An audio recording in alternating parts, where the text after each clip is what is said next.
بسم الله الرحمن الرحيم.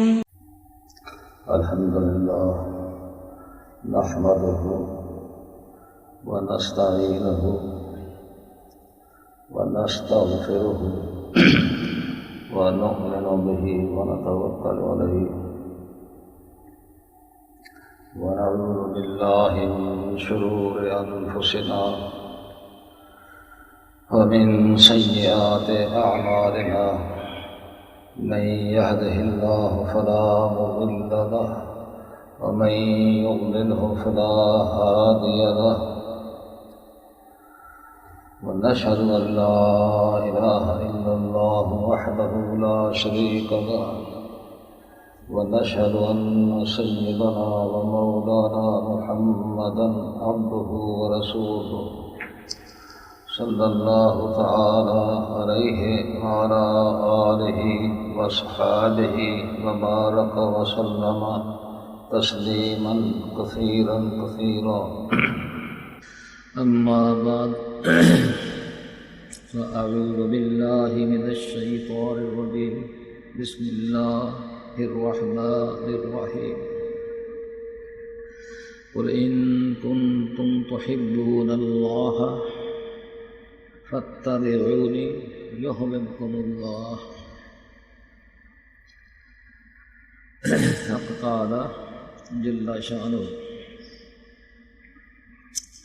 جناب رسول اللہ صلی اللہ تعالی علیہ وسلم کو ارشاد فرماتے ہیں کہ اے ہمارے حبیب، آپ ان لوگوں کو بتا دیجیے گا کہ اگر تم مجھ اللہ سے محبت کرنا چاہتے ہو، اگر تمہارے دل میں یہ خیال ہو کہ اللہ تعالیٰ کا تعلق تمہارے دلوں میں مضبوط ہو جائے، اللہ تعالیٰ کا عشق نصیب ہو جائے، اللہ تعالیٰ کی محبت نصیب ہو جائے، قل ان کنتم تحبون اللہ فاتبعونی، آپ فرما دیجیے کہ میرا اتباع کرو.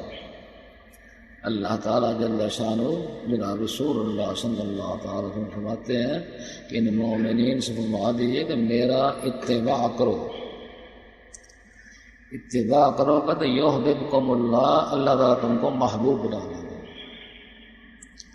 تو معلوم ہوا کہ اللہ تعالیٰ کی محبت جو حاصل کرنا چاہتا ہے اس کا راز سرکار دو عالم صلی اللہ تعالیٰ علیہ وسلم کی اتباع میں رکھا ہوا ہے.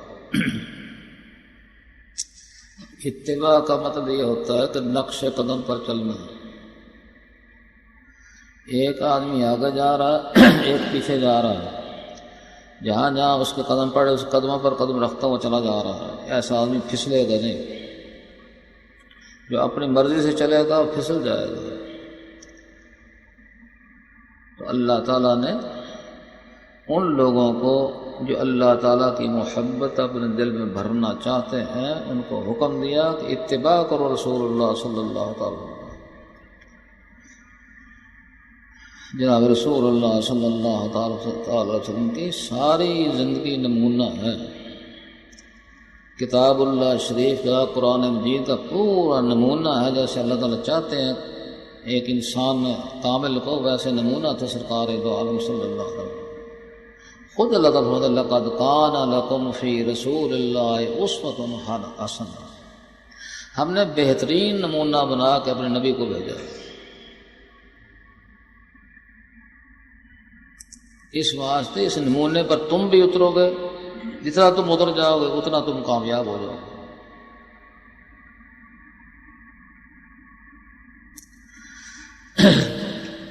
جتنا کوئی شخص سرکار دو عالم صلی اللہ تعالیٰ علیہ وسلم کے نقش قدم پر چل گیا، جتنا کسی نے اتباع کر لیا اتنا ہی اللہ تعالیٰ کا برگزیدہ اور بزرگ بن گیا. جتنی کمی رہی اتنی کمی رہی بزرگی میں.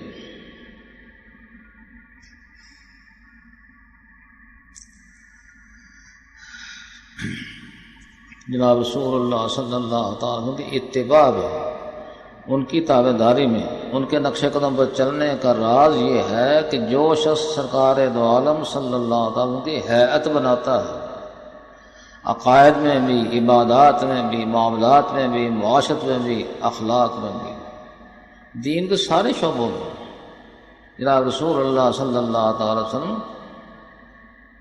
نے نکاح بھی کیے ہیں، بچے بھی ہوئے ہیں، بیمار بھی ہوئے ہیں، اللہ کی عبادت بھی کی ہے، نمازیں پڑھی، روزہ رکھے، تلاوت کی ہے، خرید و فروخت بھی کی، تجارت بھی کی، گھر کا رہن سہن، کھانا پینا، کلام طعام سلام سارے بظاہر ہوتا ہے، اور اخلاق کا بھی بہترین نمونہ تھے۔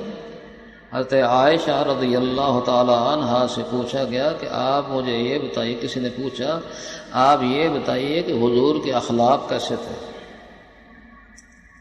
حضرت عائشہ رضی اللہ تعالی عنہا نے 2 لفظوں میں فرمایا کان خلقہ القرآن، قرآن مجید جن جن اخلاق کا مطالبہ کرتا ہے وہ بدرجہ اتم موجود تھے سرکار دو عالم صلی اللہ علیہ وسلم۔ تو اتباع کی برکت میں راز یہ ہے کہ جو شخص حضور کی حیت بناتا ہے، جیسے حضور نے عبادات کی ہیں، جیسے حضور کی معاشرت تھی، جیسے حضور کے معاملات تھے، جیسے حضور کے اخلاق تھے، یہ اس کا مطلب یہ حیت کا مطلب یہ ہے۔ یہ نہیں کہ ایک شعبے کا آدمی لے لے باقی چھوڑ دے۔ حضور کی پوری زندگی نمونہ ہے، اور نمونہ بھی قرآن مجید کا ہے، اور نمونہ بھی اللہ تعالیٰ کا بنایا ہوا ہے، کامل نمونہ سرکار ہیں۔ تو جو جناب رسول اللہ صلی اللہ تعالیٰ کی حیت اختیار کرتا ہے تو اللہ تعالیٰ کو اس شخص پر پیار آتا ہے کہ یہ میرے محبوب کا ہم شکل ہے۔ جب اللہ تعالیٰ کو محبوب کے ہم شکل ہونے پر پیار آتا ہے تو اللہ تعالیٰ اپنا محبوب بنا دیتے ہیں اس کو۔ قُلْ إِن كُنتُمْ تُحِبُّونَ اللَّهَ فَاتَّبِعُونِي يُحْبِبْكُمُ اللَّهُ۔ حضور کی حیت اختیار کرنے سے اللہ تعالیٰ جل شانہ کو اس بندے پر جو حیت بناتا ہے، جو شکل بناتا ہے، جو نقل کرتا ہے، جو اتباع کرتا ہے، اس کو پیار آ جاتا ہے، اس سے محبت کرتے ہیں، وہ اللہ کا محبوب بن جاتا ہے کہ اللہ کے محبوب کا ہم شکل ہے۔ اور فرماتے ہیں کہ یہ اللہ تعالیٰ تک پہنچنے کا، وصول الی اللہ کا ایسا طریقہ ہے جو سب سے زیادہ آسان ہے، سب سے زیادہ نزدیک ہے، اتباع رسول۔ جو بھی اختیار کرے گا وہ بہت جلد کامیاب ہو جائے گا، اور جو اپنی مرضی کرے گا خلاف پیغمبر کسے راہ مزید کے ہرگز ممندل نہ خواہد سے، حضور کے خلاف چل کے کبھی بندر مقصود تک نہیں پہنچ سکتے۔ واحد طریقہ ایک یہی ہے کہ جناب رسول اللہ صلی اللہ علیہ وسلم کا پورا اتباع کیا جائے، یحببکم اللہ، اللہ تعالیٰ تمہیں محبوب بنا لیں گے، مقبول بنا لیں گے، پسندیدہ بنا لیں گے، واصل ہو جاؤ گے۔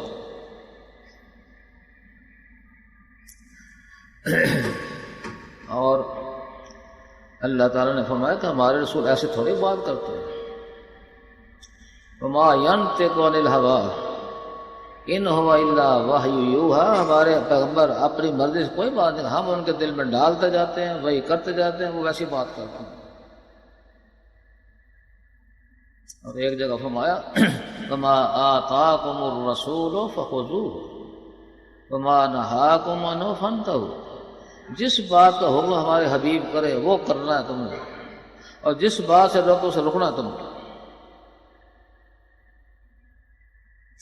تو معلوم ہوا جب اللہ تعالیٰ حکم دے رہے ہیں کہ حضور کی ہر بات کو مانو اور جسے روکتے رکو، معلوم ہوا کہ حضور جو بھی بات کریں گے سچی کریں گے۔ اللہ تعالیٰ نے تصدیق فرما دی کہ ہمارے حبیب ہماری مرضی سے بات کرتے ہیں، اپنی مرضی سے کوئی بات نہیں کرتے۔ تو اس طرح معلوم یہ ہوا کہ حضور کا قول، حضور کا فعل، حضور کا عمل سارے حجت بن گئے امت کے لیے۔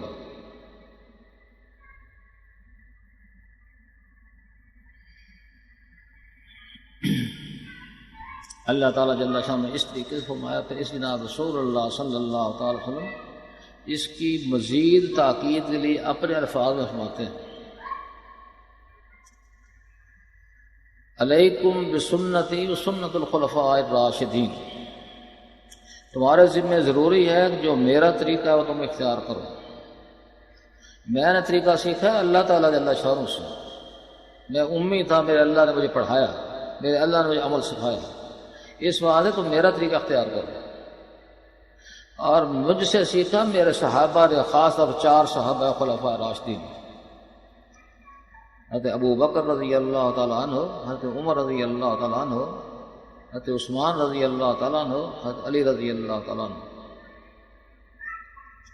ان کے لیے خاص طور پر خلفائے راشدین، علیکم بسنتی اور سنت الخلفاء الراشدین، یہ میرے منتخب شاگرد ہیں، یہ میرے قول فعل عمل کے خلاف نہیں کرتے ہیں، جو طریقہ میرا ہے اور ان کا ہے ویسے تم اپناؤ۔ اور ویسے تمام صحابہ کو مطلب فرمایا اصحابی کالنجوم بأیہم اقتدیتم اہتدیتم، میرے سارے شاگرد، میرے سارے صحابہ، سارے مجھے ملنے والے، سارے مجھے دیکھنے والے ستاروں کی مانند ہے، جس کے پیچھے لگ جاؤ تم راہ راست پر چل جاؤ۔ آخر سوچنے کی بات ہے کہ جناب رسول اللہ صلی اللہ تعالی وسلم کے شاگردوں نے نہیں سمجھا تھا اور ہم سمجھ سکتے ہیں؟ اس وقت صحابہ اکرام کا بڑا اونچا مقام ہے۔ تو جناب رسول اللہ صلی اللہ تعالی وسلم اللہ تعالیٰ کے ارشاد کو مزید تاکید کے لیے فرمایا علیکم بسنتی وسنت الخلفاء الراشدین، جو میرا طریقہ ہے اور میرے شاگردوں کا طریقہ ہے وہ اپناؤ، تو ذمہ تمہارے ضروری ہے۔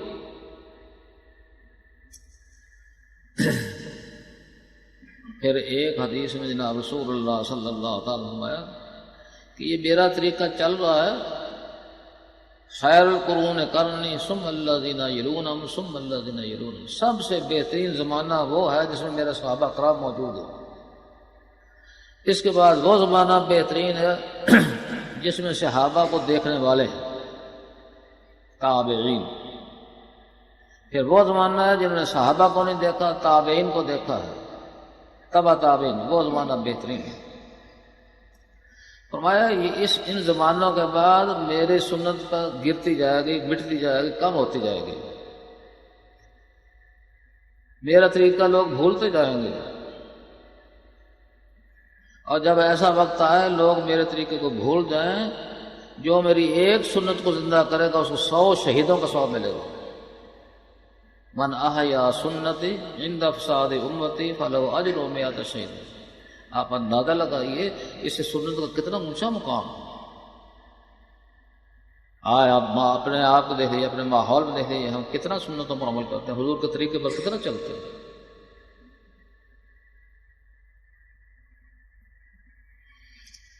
اور ایک حدیث میں تو جناب رسول اللہ صلی اللہ تعالی وسلم نے اور مزید رغبت کے لیے یوں فرمایا من احیا سنتی فکأنما احیانی، جس نے میرے طریقے کو زندہ کیا گویا مجھے زندہ کیا، ومن احیانی کان معی فی الجنہ، جو مجھے زندہ کرے گا میرے ساتھ جنت میں ہوگا۔ اس سے آپ اندازہ لگائیے سنت کا مقام کتنا اونچا ہے۔ تو حضور اکرم صلی اللہ تعالی وسلم مکمل نمونہ ہے، جتنا کوئی شخص اس نمونے پر اتر گیا اتنا ہی اللہ تعالیٰ کے قرب کے مقاموں میں آگے بڑھ گیا۔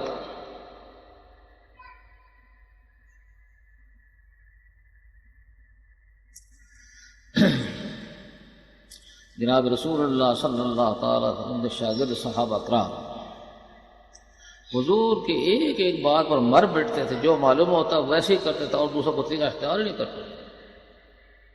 حضور کا جو ارشاد ہوتا بدل و جان قبول کرتے تھے،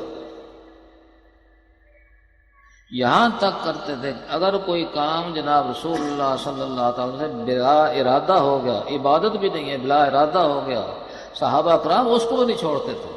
اتباع سنت میں اتنا اونچا مقام ہے، سنت کی تو پوری پابندی کرتے تھے، حضور کے طریقے کو پوری طرح اختیار کرتے تھے، حضور کے رہنے سہنے کی طرح اپنے نقل کرتے تھے، رہنے سہنے کی، حضور کے معاملات کی طرح اپنے معاملات کرتے تھے، حضور کی عبادات کی طرح اپنے عبادات کرتے تھے، حضور کے اخلاق کی طرح اخلاق کو اپناتے تھے۔ یہ تو اعلیٰ درجہ کے نمونہ اتارتے تھے سرکار کا، لیکن بلا ارادہ بھی کئی کام ہو جاتے تھے، وہ بھی نہیں چھوڑتے تھے کہ ہمارے محبوب نے کیا ہم کیوں نہ کریں۔ حضرت انس رضی اللہ تعالی عنہ یہ وہ صحابی ہیں جن کی والدہ حضور کے پاس لے گئی تھی اور عرض کیا تھا یا رسول اللہ یہ آپ کی خدمت کرے گا، 10 برس تک جناب رسول اللہ صلی اللہ علیہ وسلم کی خدمت کرے گا خادم بن کے، اور عرض کیا یا رسول اللہ اس لیے دعا کر دیجیے، جناب رسول اللہ صلی اللہ تعالیٰ وسلم اللہ آتل عمرہ ہو، یا اللہ اس کی عمر لمبی فرمائیے، 100 سال سے زیادہ عمر ہوئی ہے۔ دوسری دعا یہ تھی یا اللہ اس کے مال میں برکت عطا فرما دیجیے۔ کھجوروں کا باغ سال میں 1 دفعہ پھل لاتا تھا، ان کا باغ سال میں 2 دفعہ پھل لاتا تھا۔ پھر فرمایا تیسری دعا یا اللہ ان کی اولاد کثرت سے فرمائیے، اس کو اولاد کثرت سے عطا فرمائیے۔ تو فرماتے ہیں کہ اپنی زندگی میں 98 بچے تو خود مر گئے تھے، دفن کیے، تو جب زندہ رہے کتنے ہوں گے؟ سرکار دو عالم صلی اللہ علیہ وسلم کی خدمت بھی کی، دعائیں بھی نہیں، قبول بھی ہوئی، بڑے خوشحال تھے۔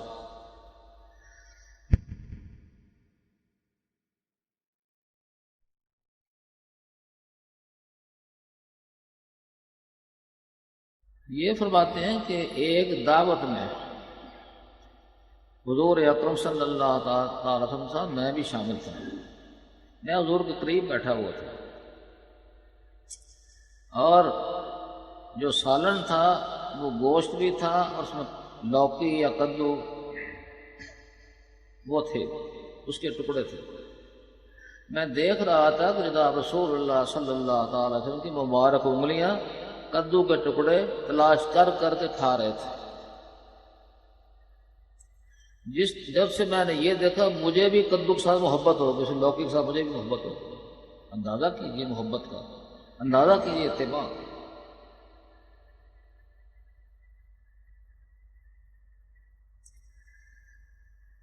امام احمد بن حنبل رحمۃ اللہ علیہ نے حدیث پڑھی کہ جناب رسول اللہ صلی اللہ علیہ وسلم نے ایک دفعہ حجام کو حجامت کرانے کے بعد 1 دینار دیا تھا۔ انہوں نے بھی جب حدیث پڑھی جا کے حجام سے حجامت کروائی۔ دینار تو سونے کا سکہ ہوتا ہے، وہاں تو درہم بھی کافی تھا، لیکن اس نیت سے کہ حضور کے طریقے کا اتباع ہو جائے، اس حجام کو دینار دے رہے ہیں سونے کا۔ وہ حیران ہو رہا ہے، کہنا تم حیران نہیں، میرے طرف عطیہ سمجھ لیں، میرے سنت پر عمل ہو گیا، اور مجھے کیا چاہیے؟ اندازہ کیجیے سنت کی طرف اونچے بولتے۔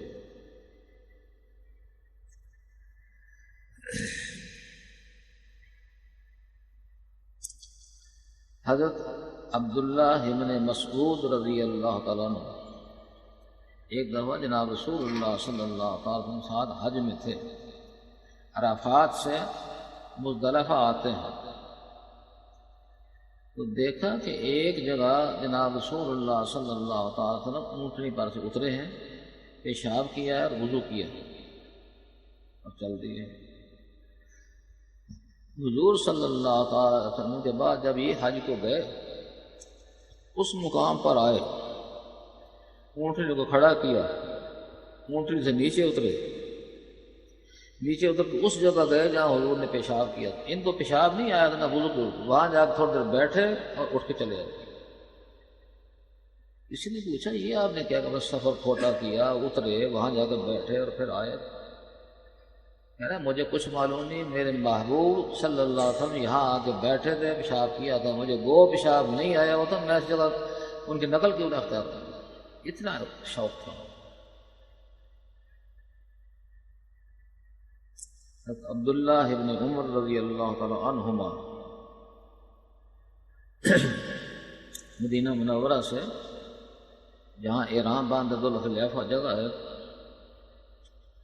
وہاں جناب رسول اللہ صلی اللہ تعالیٰ عنہ کو دیکھا عبداللہ ابن عمر رضی اللہ تعالیٰ عنہ نے کہ حضور صلی اللہ علیہ وسلم یہاں ایک درخت کے نیچے بیٹھے اور پھر چل دیے۔ یہ بھی آئے جا کے وہاں بیٹھے اور پھر چل دیے۔ کسی نے پوچھا یہ کیا کیا؟ کوئی کام تھا، کیوں بیٹھے تھے؟ وہ میرے محبوب یہاں بیٹھے تھے اس لیے میں بھی یہاں بیٹھ گیا۔ اندازہ کیجیے، ایک جگہ جناب رسول اللہ صلی اللہ تعالی وسلم اپنی اونٹنی کی ایک طرف سے مہار کھینچ کر گھما رہے تھے، یوں چکر لگا رہے تھے۔ یہی عبداللہ ابن عمر رضی اللہ تعالیٰ عنہما اس مقام پر جا کے اپنی اونٹنی کو گھمانے لگے۔ کسی نے پوچھا یہ کیوں گھما رہے تھے؟ وجہ کچھ بھی ہو، ہمارے پیغمبر ہمارے محبوب جناب رسول اللہ صلی اللہ علیہ وسلم نے یہاں اس طرح کیا تھا۔ ایک یہ لوگ ہیں جو حضور کی ہر ادا پر قربان ہو رہے ہیں، ایک ہم ہیں کہ نہ نماز کی سنتیں محفوظ ہیں، نہ وضو کی سنتیں محفوظ ہیں، نہ کھانے کی محفوظ ہیں، نہ استنجے کی محفوظ ہیں، نہ اور سنت پر عمل ہو۔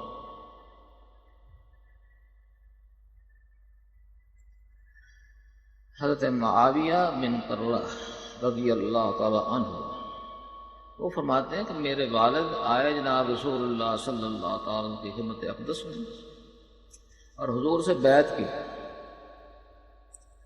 اور میرے والد فرماتے ہیں جب میں نے بیعت کی تو حضور صلی اللہ تعالیٰ علیہ وسلم کا گریبان کا اوپر کا بٹن کھلا ہوا تھا۔ اس وقت سے لے کر آخر عمر تک انہوں نے گریبان کے اوپر بٹن ہی نہیں لگایا۔ یہ حضور کی عادات پر قربان ہوتے تھے۔ تو جو عبادت کی سنتیں والا چھوڑ سکتے تھے یہ لوگ؟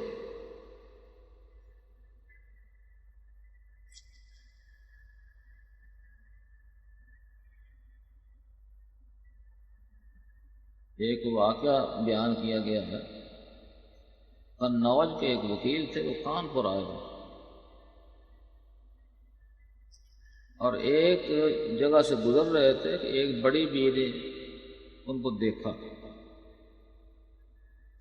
ان کو بلایا، ان کے سر پر ہاتھ پھیرا، ان کو پیار کیا اور بڑی محبت سے کہا تھوڑی دیر کے لیے یہاں بیٹھ جاؤ۔ وہ بیٹھ گئے، جلدی جلدی حلوہ تیار کیا اور کہا بیٹا یہ کھا لو۔ انہوں نے کہا یہ مخلص ہے، اخلاص سے کھلا، یہ کھا بھی لیا اور بیٹھ بھی گئے۔ جب کھا چکے تو پوچھے اماں یہ بتاؤ، نہ میں نے کبھی تم کو دیکھا، نہ شاید تم نے مجھے دیکھا ہو، اس قدر لوگ جا رہے ہیں، مجھے تم نے خاص طور بلایا ہے اور مجھے پیار کیا، سر پر ہاتھ پھیرا، مجھے محبت سے بٹھایا، حلوہ تیار کیا، یہ بات کیا ہے؟ اس بڑھیا نے ٹھنڈی سانس لی، بڑی لمبی سانس ٹھنڈی لی، کہا بیٹا کیا بتاؤں، بالکل تیرا ہم شکل میرا لڑکا ہے، پردیس میں گیا ہوا کئی سال ہوئے، ابھی آیا نہیں، میں بڑی اداس ہوں، تو اس کا ہم شکل مل گیا تو مجھے تم سے پیار اور محبت ہو گئی، اور میری یہ درخواست ہے کہ جب بھی کبھی آیا کرو مجھے مل کے جائے گا۔ بڑھیا کے بیٹے کے ہم شکل کی وجہ سے بڑھیا کو ان سے محبت ہو گئی، اس کو کھڑا کیا، بلایا، پیار کیا، سر پر ہاتھ پھیرا، محبت سے بٹھایا، حلوہ کھلایا۔ اگر ہم جناب رسول اللہ صلی اللہ علیہ وسلم نقش کے قدم پر چلیں، حضور کی نقل کریں، حضور کا نمونہ اتاریں، تو کیا اللہ تعالیٰ ہمارے ساتھ پیار نہیں آ جائے گا؟ اس لیے فرماتے ہیں جو شخص بھی جناب رسول اللہ صلی اللہ تعالیٰ عنہ جتنی نقل اتارے گا اتنے اللہ کا محبوب ہو جائے گا۔ یہ ایک اکسیر نسخہ ہے، یہ بڑا آسان نسخہ ہے، اللہ تعالیٰ تک پہنچنے کا بڑی جلدی پہنچنے کا رستہ ہے۔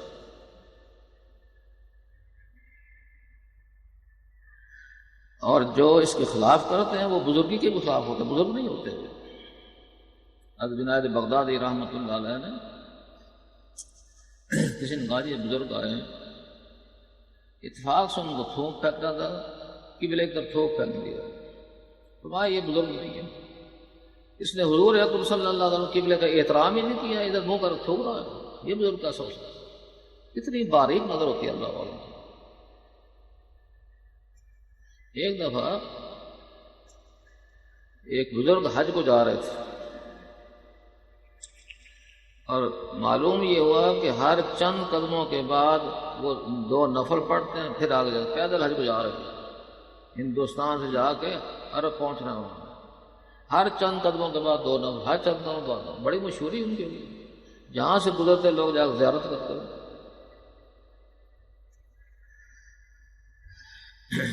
دیوبند کے پاس سے گزرے، کسی نے بتایا مولانا محمد قاسم صاحب رحمۃ اللہ علیہ کو کہ ایسے ایسے بزرگ جا رہے ہیں، لوگ بڑی زیارت کو جاتے ہیں۔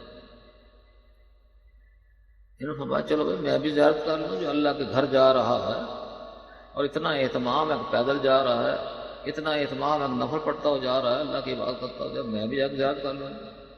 تشریف لے گئے تو معلوم ہوا کہ وہ دور نکل گئے ہیں۔ بھائی جہاں کہیں وہ بیٹھے ہوں یا نماز پڑھی مجھے وہ بتا دو کہ بزرگ جہاں بیٹھ جاتے ہیں ان کی برکات میں بیٹھنے کی جگہ میں بھی آ جاتے ہیں، وہاں تھوڑی دیر بیٹھ دیکھیں، ان کی زیارت نہیں ہے تو ان کی جگہ کی زیارت کر لوں، کچھ حصہ مجھے بھی مل جائے گا، جائے بزرگ بجائے بزرگ۔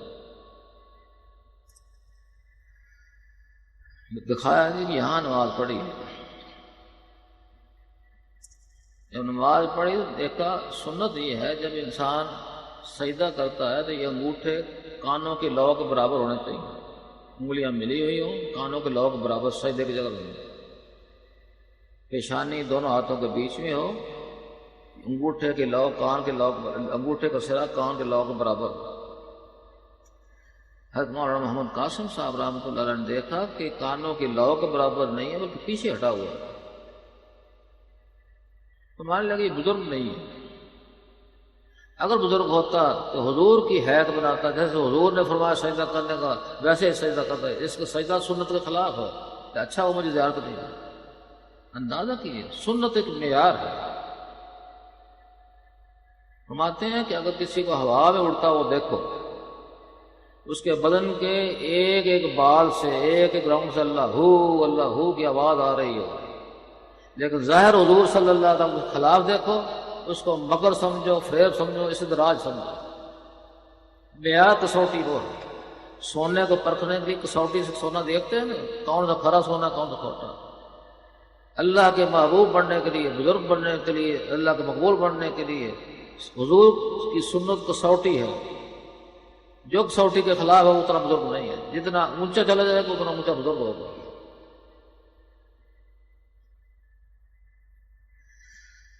ایک دفعہ 3 صحابہ کرام رضی اللہ تعالیٰ عنہ کو خیال آیا کہ جناب رسول اللہ صلی اللہ تعالیٰ نے معمولات پوچھیں کہ جو حضور معمولات ادا کرتے تلاوت کے، روزے کے، نمازوں کے، نوافل کے، حضور کے گھر چلیں، حضور کے ازواج مطہرات سے پوچھیں کہ حضور عبادت کیسی کرتے ہیں تاکہ ہم بھی اس کی نقل کریں.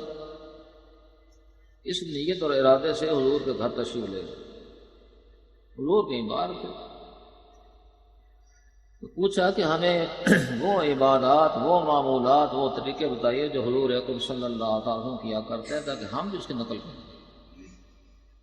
ازواج مطہرات میں سے جس کے پاس گئے انہوں نے فرمایا کہ جناب رسول اللہ صلی اللہ تعالی علیہ وسلم رات کو سوتے بھی ہیں اور جاگتے بھی اللہ کی عبادت بھی کرتے ہیں، روزے رکھتے بھی ہیں اور نہیں بھی رکھتے ہیں، افطار بھی کرتے ہیں، اور ہم بیویوں کے حقوق بھی ادا کرتے ہیں اور اللہ کی عبادت بھی کرتے ہیں.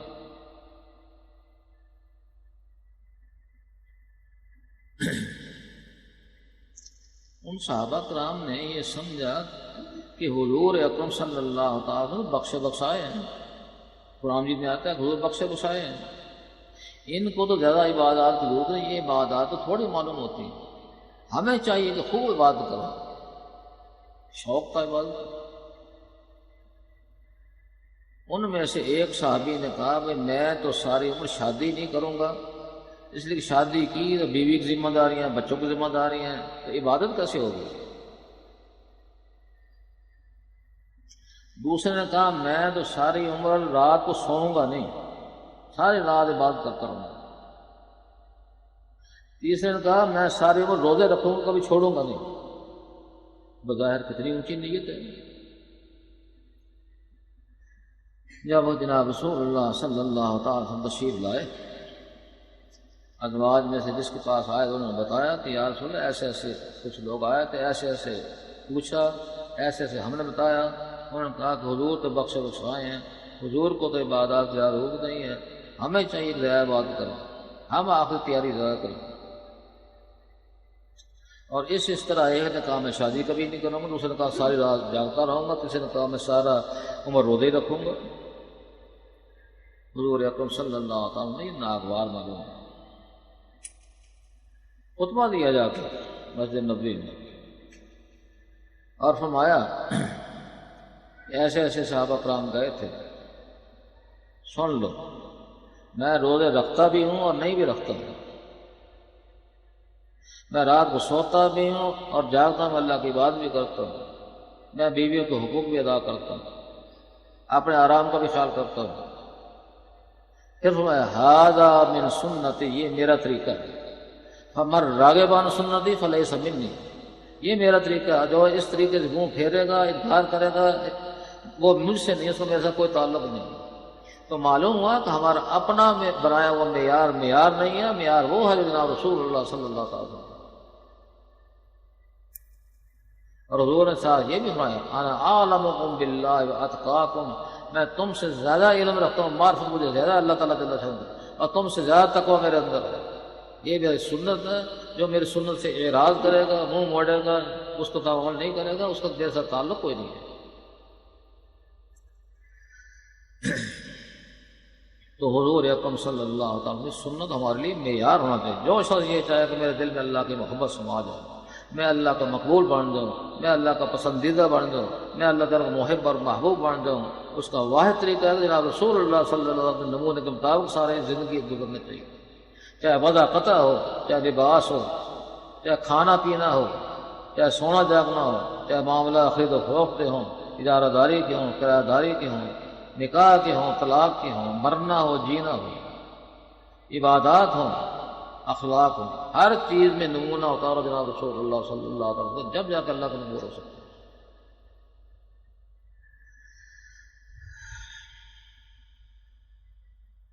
حضرت حذیفہ رضی اللہ تعالیٰ عنہ حاکم تھے، اور ایک جگہ ساتھ سے لوگ برابر بیٹھے ہوئے تھے، اتفاق سے ایک گوشت کا ٹکڑا بوٹی نیچے گر گئی۔ اب نائب حاکم کو معلوم تھا کہ یہ بوٹی اٹھا لیں گے، حضور اکرم صلی اللہ علیہ وسلم نے فرمایا جو چیز نیچے گرے اس کو صاف کر کھا لینا چاہیے، اللہ کی نعمت ہے، اس کی بے قدری نہیں کرنی چاہیے۔ اگر کوئی ایسی خراب ہو تو ایسی جگہ رکھ دو کہ بے ادبی نہ ہو، جانور کھا لے، کتا کھا لے، کوئی اور چیز کھا لے، اگر صاف کر کھا دو کھا لینا چاہیے، اللہ کی بڑی نعمت ہے۔ اگر اللہ تعالیٰ کی تم نے بے قدری کی، ہو سکتا ہے اللہ تعالیٰ اس نعمت کو ایسا کھانا چاہے کئی پوچھوں تک بے برکتی ہو جائے گی۔ تو حضور نے فرمایا چھوٹے چھوٹے ذرے ہوتے ہیں دسترخوان پہ، ان کو اٹھا کھا لیا کرو، کیا پتہ کس ذرے میں برکت رکھی ہوئی ہے۔ چھوٹے چھوٹے ٹکڑے ہوتے ہیں کھانے کے، چاول کے گر کے، اس کو پھینکا نہیں کرو، وہیں کھا لیا کرو، کیا پتہ اسی کو برکت ہو اور تم اس کو پھینک دو، اپنے ہاتھوں سے برکت کو پھینک دو گے۔ پھر ایک بات یہ ہے کہ ایک نعمت کے اجزاء کثیرہ تو آپ بڑی رغبت سے کھا رہے ہیں، اور اجزاء قلیلہ چھوٹے چھوٹے اجزاء وہ بھی تو اللہ کی نعمت ہے۔ جس طرح بڑا حصہ نعمت ہے، چھوٹا سا بھی نعمت ہے، نعمت کی بے قدری نہیں کرنی چاہیے، قدردان ہونا چاہیے۔ تو نائب حاکم کو معلوم تھا کہ یہ بوٹی گری، جلدی اٹھا لیں گے، اس نے آہستہ سے ان کے کان میں عرض کیا کہ حضرت یہ لوگ یہودی اور عیسائی ہے نا، یہ نیچے گری ہوئی چیز کو اٹھانے کو معیوب سمجھتے ہیں، آپ رہنے دیں میں ابھی اٹھا لیتا ہوں، کیونکہ آپ اٹھائیں گے تو آپ کے اندر عیب سمجھیں گے۔ انہوں نے آہستہ کان میں کہا۔ حضرت حذیفہ رضی اللہ تعالیٰ عنہ نے بلند آواز سے کہا اترک سنت حبیبی لہؤلاء الحمقاء، کیا میں ان احمقوں کی خاطر اپنے حبیب کا طریقہ چھوڑ دوں، حبیب کی سنت چھوڑ دوں؟ میں ضرور اٹھاؤں گا، میں ہی کھاؤں گا۔ ایسے سنت کے عاشق تھے۔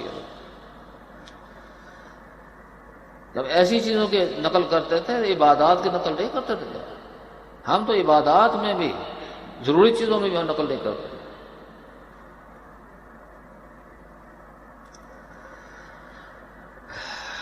حضرت خالد بن ولید رضی اللہ تعالیٰ عنہ ایک جگہ گئے، مہم تھی،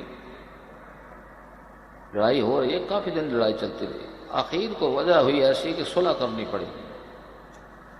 تو ماہان ارمنی بادشاہ تھا جس کا مقابلہ ہو رہا تو اس نے صلح کے لیے بلایا۔ حضرت خالد بن ولید رضی اللہ تعالیٰ عنہ تشریف لے گئے۔ اس ماہان ارمنی بادشاہ نے اعزاز کے لیے ریشمی فرش بچھایا تھا دور تک کہ آپ اعزاز و اکرام سے میرے پاس آئے۔ جب یہ وہاں پہنچے دیکھا ریشمی فرش ہے تو فرمایا اپنے آدمی کو اٹھا دو اس کو۔ ماہان ارمنی کو افسوس ہوا کہ میں نے آپ کے اعزاز کے لیے بچھایا، میں تو آپ کے لیے بچھایا۔ تم بے شک بچھاؤ، ہمارے حبیب صلی اللہ علیہ وسلم نے ریشم کے استعمال سے منع کیا ہے، میں کیسے استعمال کر سکتا ہوں؟ یا تم ادھر آ جاؤ یا فرش اٹھا دو۔ فرش اٹھا دیا، پھر جا کے بات کی، اندازہ کی اتباع سنت کا کتنا۔ قل ان کنتم تحبون اللہ فاتبعونی یحببکم اللہ۔ حضرت جنید بغدادی رحمۃ اللہ علیہ کے پاس ایک شخص آیا، سنا ہوا تھا حضرت جنید بڑے اونچے بزرگوں میں سے۔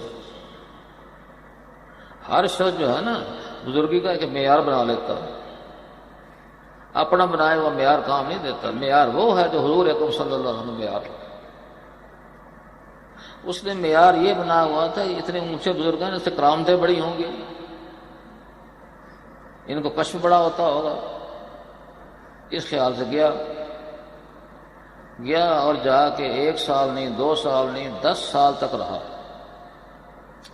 10 سال میں دیکھا کوئی کرامت نہیں اس سے ظاہر ہوئی، تو کہنے لگا تم مجھے اجازت دے دی، میں آیا تھا لوگوں کو بڑا مشہور تھے، آپ بزرگ ہیں، اور میں نے سوچا کہ بڑی کرامتیں ہوں گی، میں نے آج تک کوئی کرامت دیکھی نہیں آپ کی، لہذا مجھے اجازت دے دیجیے کہ سب بہت اچھا کیا ہوگا، میں نے تو آپ کو بلایا نہیں تھا، اپنی مرضی سے تم آئے تھے، جاؤ مجھے کیا روکنا ضرورت ہے۔ اللہ والے کبھی کبھی کسی بات کی اہمیت بتانے کے لیے اپنی اہمیت بتا دیتے ہیں، ذہن نشین کرنے میں۔ ہمارا اچھا بھی تم 10 سال تک رہے نا، خوب اچھی طرح مجھے دیکھتے بھالتے رہے، میرا سونا، میرا جاگنا، میرا اٹھنا، میرا بیٹھنا، میرے عبادت کرنا، میرے معاملات، میری معاشرت تم دیکھتے رہے ہو نا، اور تنقیدی نظر سے دیکھتے رہے ہو کہ جی ہاں تمہاری بڑی مہربانی ہوگی اگر تم یہ بتاتے جاؤ کہ کسی وقت، کسی دن، کسی مہینے، کسی سال مجھ سے سنت کے خلاف کو کام ہوا ہو، مجھے بتاتا جاتا میں اپنا ٹھیک کر لوں۔ وہ سوچ میں پڑ گیا، کہنا حضرت سنت کے خلاف کوئی کام میں نے دیکھا۔ تو وہ تیش میں فرمانے جنید کی یہ کرامت تھوڑی ہے کہ 10 سال میں سرکار کے نمونے کے خلاف کوئی عمل نہ کیا ہو، سنت کے خلاف عمل نہ کیا، تھوڑی کرامت ہے۔ الاستقامت فوق الکرامت ہے، دین پر جم جانا، قائم رہنا کرامت سے اونچا کرتا ہوتا ہے۔ کہا جاؤ تم، میں یہی پوچھ رہا تھا تم سے تاکہ سنت کی اہمیت تمہارے ذہن میں بیٹھ جائے۔ یہ تو بڑا دیر کا واقعہ ہے، ابھی تھوڑا عرصہ وقت مولانا گنگوئی رحمۃ اللہ علیہ، مولانا رشید احمد صاحب گنگوئی رحمۃ اللہ علیہ گنگو سے تشریف لے کے دیوبند عصر کی نماز کے جانا تھا، راستے میں کوئی واقعات ملتے، اس نے سلام اس نے سلام، اس نے مسابقہ کرتے کرتے جب مسجد میں پہنچے تو تکبیر اولیٰ فوت ہو چکی تھی، تکبیر ہو چکی تھی، نماز کی رکعت تو پہلے مل گئی لیکن پہلی تکبیر امام کہہ چکے تھے، جا کر نماز پڑھ لی۔ نماز کے بعد جب سلام پھیرا، دعا مانگی، نمازی چلے گئے، وہیں بیٹھے ہوئے اور بڑے مغموم، بڑے رنجیدہ۔ اب کسی کی ہمت نہیں ہو رہی کہ پوچھیں حضرت آپ کیا بات ہے، بڑے اچھے اشاش بشاش لوگوں کو مل کے آئے یا اب رنجیدہ ہو، کیا ہوا، یہ بتاتے ہی نہیں۔ ایک بے تکلف نے آ کے عرض کیا یا حضرت لوگ انتظار کر رہے ہیں، کیا وجہ بیٹھے ہو؟ بڑی ٹھنڈی سانس لی، آہ بھری، کہا کیا بتاؤں، 23 سال کے بعد آج میری تکبیر اولیٰ فوت ہوئی ہے۔ اندازہ کیجیے گا اتباع میں کتنا، سنت کی کتنی پابندی ہوئی۔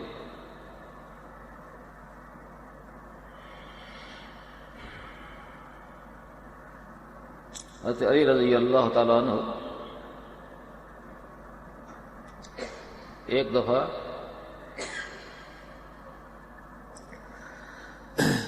خادم ساتھ میں تھا،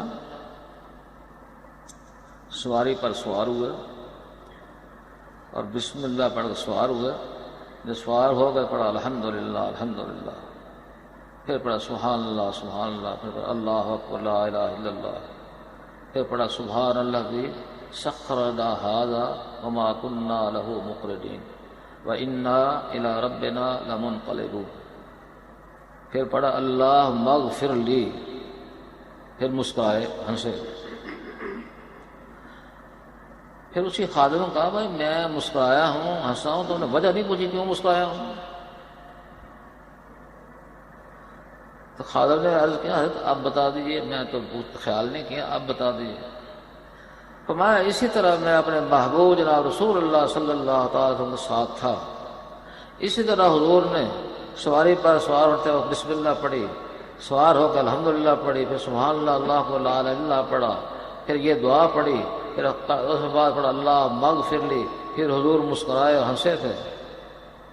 حضور نے مجھ سے بھی یہی سوال کیا، تم نے مجھ سے پوچھا نہیں کیا بات ہے، کیوں میں مسکرایا ہوں؟ میں نے عرض کیا تھا یا رسول اللہ اب بتا دیجئے۔ فرمایا جب میں نے اللہ مغفر لی کہا تو میرے اللہ نے کہا میرا بندہ جانتا ہے تو بخشنے والا موجود ہے۔ اس پر مجھے ہنسی آ گئی۔ حضور نے کیا تھا وہی نقل بالکل حضرت علی رضی اللہ عنہ کر رہا ہے، سنت کی عاشق کتنے تھے۔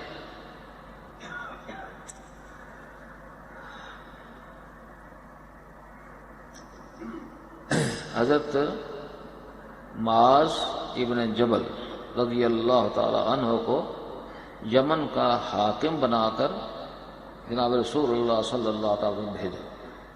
مدینہ منورہ سے حضرت معاذ ابن جبل رضی اللہ تعالیٰ عنہ کو گھوڑے پر سوار کرایا اور پیدل خود چل رہے ہیں اور راستے میں باتیں کر رہے ہیں۔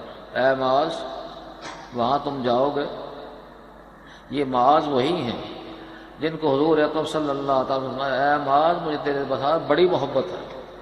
کتنا خوش نصیب تھے۔ انہوں نے عرض کیا یا رسول اللہ مجھے بھی آپ سے بڑی محبت ہے۔ پھر فرمایا تھا دیکھو میرے یہ دعا یاد رکھو، ہمیشہ پڑھتے رہو، اللہم اعنی علی ذکرک و شکرک و حسن عبادتک۔ ساری عمر معاذ بن جبل چھوڑی ان دعا۔ تو حضرت معاذ رضی اللہ تعالیٰ عنہ کو گھوڑے پر سوار کرایا، خود پیدل جا رہے ہیں۔ اے معاذ تم یمن جا رہے ہو، حاکم بن کے جا رہے ہو، کوئی فیصلہ آیا کیا کرو گے؟ کہ یا رسول اللہ قرآن مجید کے مطابق فیصلہ کرو، جو قرآن مجید میں ہے اس کے مطابق کرو۔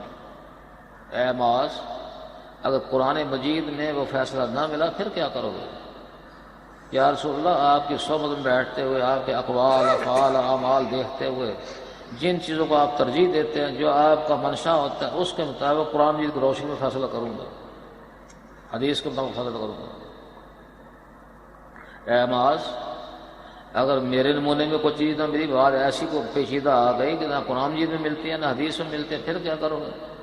یا رسول اللہ آپ کی صحبت میں بیٹھ کر جو میرا قلب روشن ہو گیا، جتنا میرا دل صاف ہو گیا، اس صفائی قلب کے ساتھ اخلاص کے ساتھ قرآن مجید کو سامنے رکھتے ہوئے آپ کے نمونے کو سامنے رکھتے ہوئے جو پھر میرے اللہ سے دعا کروں گا، جو صحیح بات میرے ذہن میں آئے گی اس معیار کو رکھتے پھر میں اس سے حفاظت کروں گا۔ فرمایا ہاں بالکل ٹھیک ایسے کروں۔ کافی دور تک جناب رسول اللہ صلی اللہ تعالیٰ حضرت معاذ ابن جبل رضی اللہ تعالیٰ عنہ گئے، پھر اللہ کے حوالے کے فی امان اللہ فی حفظ و قنف، اللہ تعالیٰ حفاظت کرے، پھر واپس آ گئے۔ اب حضرت ابو بکر رضی اللہ تعالیٰ عنہ کا جب وقت آیا، انہوں نے حضرت خالد رضی اللہ تعالیٰ عنہ کو ایک جگہ بھیجنا تھا۔ جس طرح گھوڑے پر سوار حضور صلی اللہ تعالیٰ وسلم نے حضرت معاذ بن جبل رضی اللہ عنہ کرایا تھا، اس طرح انہوں نے سوار کرایا اور پیدل جا رہے ہیں اور نصیحتیں کر رہے ہیں، یوں کرنا یوں کرنا۔ جہاں تک حضور گئے تھے گھوڑے کے ساتھ ساتھ وہاں یہ بھی گئے، پھر واپس آ کے ان کو اللہ کے حوالے کیا۔ اسی طرح سے عمر رضی اللہ تعالیٰ عنہ جب ان کا وقت آیا، انہوں نے سعد بن وقاص رضی اللہ تعالیٰ عنہ کو جنگ قادسیہ پر بھیجا۔ اس وقت بھی انہوں نے وہی نقل کی جو سرکار نے کیا تھا، گھوڑے پر ان کو سوار کرایا، خود پیدل جا رہے ہیں، ان کو نصیحتیں کر رہے ہیں کہ ہم اپنے محبوب کی نقل ضرور اتاریں گے۔ یہ لوگ ایسی باتوں میں نقل کرتے تھے جو عبادات کی سنتیں ہیں، ان کو نقل نہیں کریں گے کیا؟ اندازہ لگائیے سنوں گا کتنا اونچا مقام ان کے ذہن میں تھا۔ اسی وجہ اللہ تعالیٰ نے فرمایا قُلْ إِن كُنتُمْ تُحِبُّونَ اللَّهَ فَاتَّبِعُونِي يُحْبِبْكُمُ اللَّهُ۔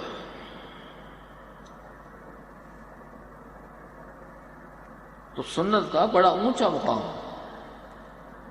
بیان اب لمبا ہے، نماز کا وقت ہو رہا ہے، اس وقت یہیں پر اتفاق کرتے ہیں۔ اللہ تعالیٰ نے زندگی دی، پھر دیکھا جائے گا۔ اللہ تعالیٰ جل شانہ ہمیں اپنا محبوب بنا لے، اپنا مقبول بنا لے، اپنا پسندیدہ بنا لے۔ اللہ تعالیٰ کی محبت ساری دنیا سے بڑھ کر جناب رسول اللہ صلی اللہ علیہ وسلم کے نقش قدم پر چلنے کی پوری توفیق تھا، پورا اتباع نصیب ہونا ہے۔ ایک ہمارے بزرگ ہیں، ان کی دعا بڑی عجیب تھی۔ دعا کر رہے ہیں، دعا میں یہ کہتے ہیں یا اللہ مجھے پوری پوری اپنی تابعداری سے پورا پورا نیک بنا دے، پورا پر کوئی برائی میرے اندر نہ ہو، جیسے آپ چاہتے ہیں نیک ویسے مجھے نیک بنا دیجیے، بار بار کریں، بار بار کریں، بار بار۔ اب پھر آگے دیکھیے، آگے فرماتے ہیں کہ میں اس لیے نہیں کہتا میرے درجے بلند ہو، میرے دل میں جذبہ یہ ہے کہ حضور مجھے دیکھ کے خوش ہو گئے کہ میرا نمونہ ہے۔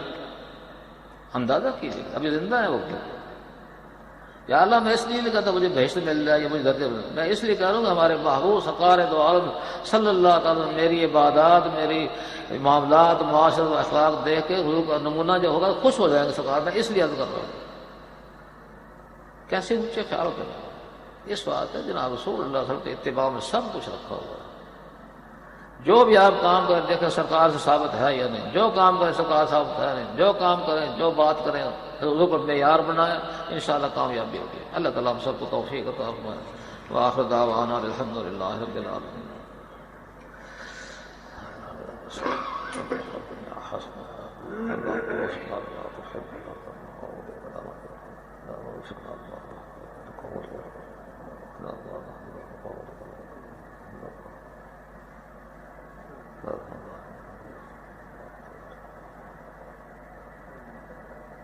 برحمتک یا ارحم الراحمین۔